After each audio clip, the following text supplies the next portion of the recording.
Could be saying out there, you have three levels of elite players in defense. Is that what you see when you watch the Seahawks? Yeah, across the board. Just really good defense, starting with their front, backers, and then obviously their secondary, like they fly around.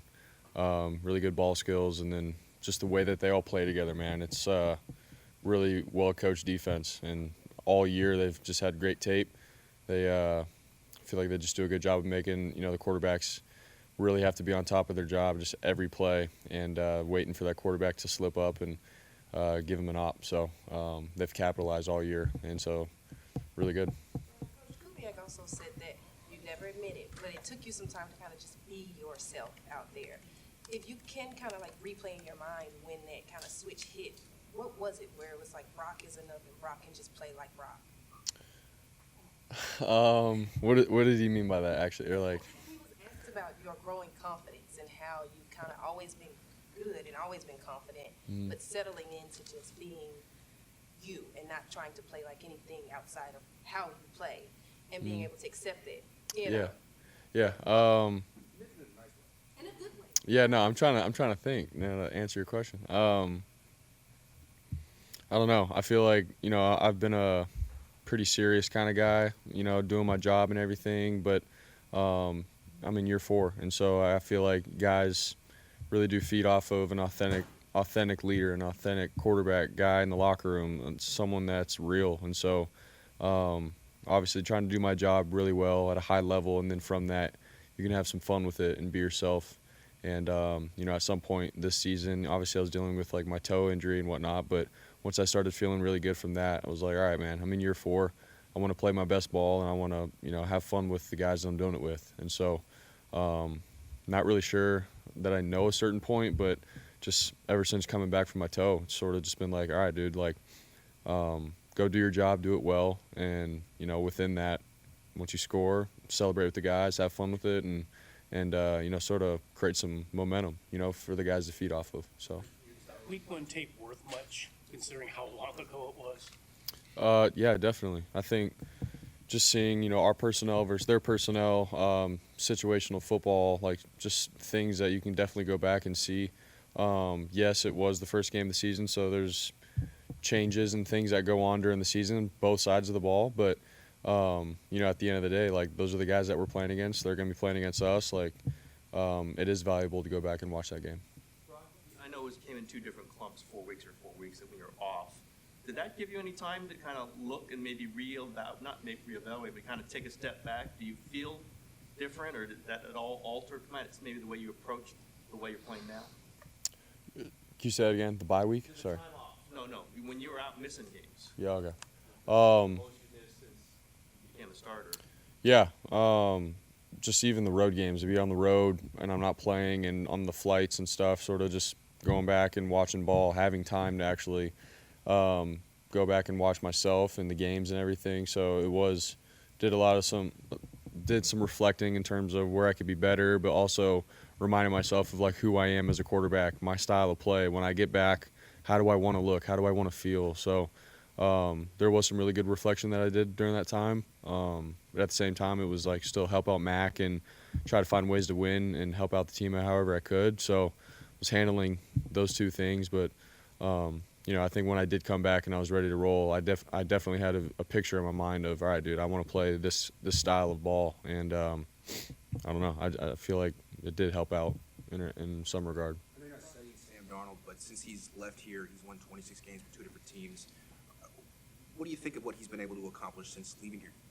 Yeah, I mean, just playing quarterback at a really high level in the NFL, man. For him to go and obviously do it with Minnesota and then Seattle, 2 different teams, and it just goes to show you how great of a player he is, great of a guy in the locker room. Like, you can't be a quarterback and fake it. Like, guys can sniff that out, and he's a guy that's gone to 2 different places and built up cultures where they're winning cultures. And so it's a testament to him for who he is, and he's an awesome guy. And obviously the talent, the mindset to play quarterback, he's got it. So definitely not surprised that he's done that. This might sound kind of silly, but can you trace your origins of like the dougie back? I know before that Cleveland game you told your teammates during practice, like, hey, if I score, I'm going to hit this. But Why that dance? Why at that time? Was that part of you wanting to have more fun with play? And why that dance in particular as well? Just going into that game, it was a cold game, and we knew it was going to be cold and the weather and everything. So I don't know. I sort of wanted to just get the vibes going. And for me, I told the team, like, when we score, I want to, like, dance at some point. I'd never done that really. And so the first dance that came to mind was the dougie. I don't know why, but I was like, I feel like it would get the guys going if I hit it.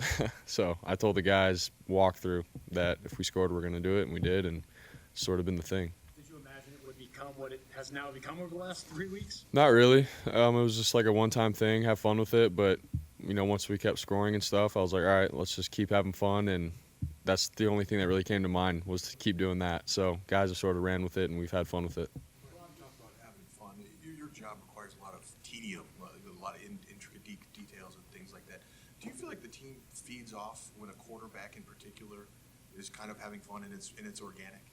Definitely. I think just with what comes with playing the position of quarterback in the NFL, like there's a lot of pressure. There's a lot of just handling the huddle, the team, all the things. And so to have a guy be able to handle that kind of stuff but do his job really well, and then from there still be a bro and a guy in the locker room that guys can have fun with, like it's a meaningful thing to a lot of guys. So, and that's not even just with quarterback. I think that's with all positions. But it's not just, hey, let's go out and just have fun. It's like, no, we got a job to do, and we got to do it at a high level.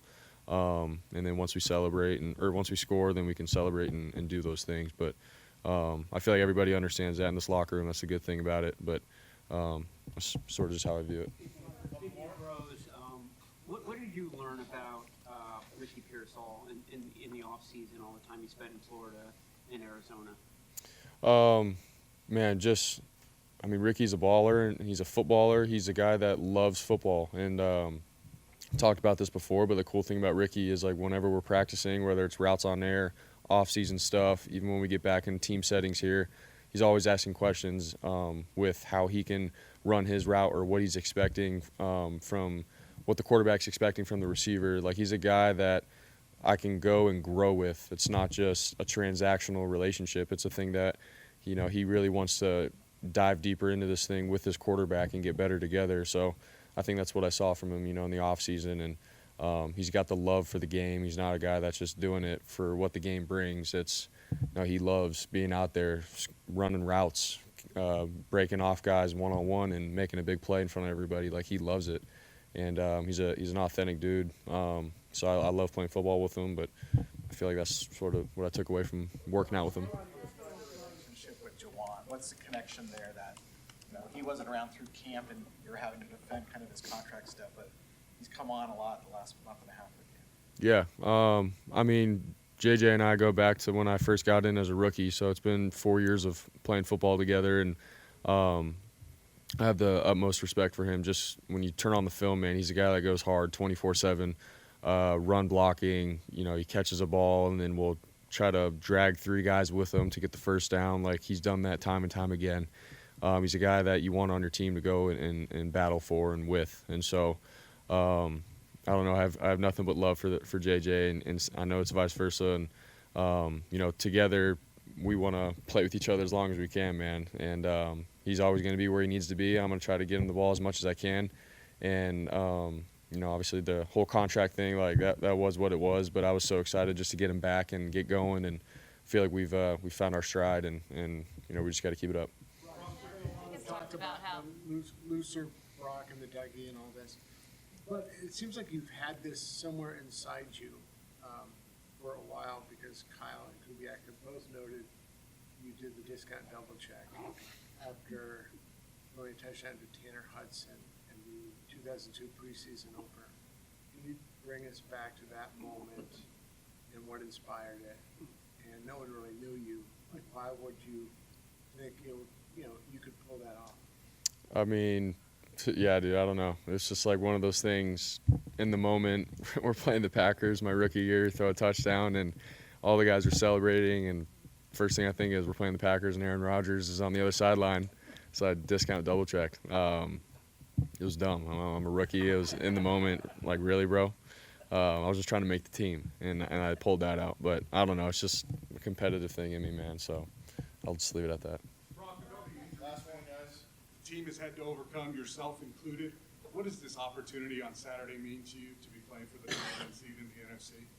Yeah, I mean, obviously, we've just taken it one day at a time, all season long. You know, we never really thought that, hey, man, we got to go attack the number one seed. It was always we got to go take on whoever we're playing on Sunday and win that game. And so this is just where we're at the end of the year. We're very grateful for that, to be in this opportunity and situation. But, you know, we can talk all we want. We have to go do it at the end of the day, you know. So we just got to go do our job, take it one play at a time for 4 quarters and you know, see where we're at the end. But we're excited, and we're going to do everything we can. All right. Thanks, guys. Thanks, guys.